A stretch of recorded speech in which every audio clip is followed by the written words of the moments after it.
માટે અરે દેવી પૂજક બાપુ હવે યાદ આવ્યું એટલે કોઈને મળે દેવી પૂજક નું પાદરમાં ઝૂંપડું રાજકોટનું ગામ ગામનું નામ એટલે કોઠારિયા રાજકોટનું અને દેવી પૂજકનું સેવાળું ઝૂંપડું 15 જણાનું ટોળું રાતમાં ખાપકું બાજુના ગામમાં રમત હાલતી હતી એ વખતે વ્યાસ ભવાયા રમે એનું બહુ એટલે બધા જ વાનડાઓ જેટલા હતા હારા હારા લડાયવા બધા ન્યા વયા ગયા અને ઝૂંપડા મારી એમાં બોલા સાંભળી ગયા કે બધા જોવા માટે બાજુના ગામમાં ગયા છે આજ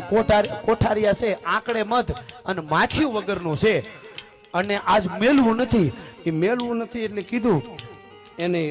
ઝૂંપડામાં કુબામાં હુતેલા દેવી પૂજકની બાઈએ કીધું કે લૂંટારા નીકળ્યા છે આ લખેલી વાત તમને ઇતિહાસી કહું છું લૂંટારા નીકળ્યા છે ને આજ આપણું કોઠારિયા લૂંટાઈ જવાનું છે અને કોઈ હારા જુવાનો તો બધા બાજુના ગામમાં ભોવાયા જોવા ગયા છે અને તેથી કીધું કે લૂંટી જાય વાત સાચી પણ આ દેવી પૂજકનો દીકરો જીવતો ન હોય ત્યારે એમ ઘણા એમ ન લાગે કે તમે આના જ કરો છો એને ઇતિહાસ સાચવાયા છે એટલે અમે બધાયના કરી છે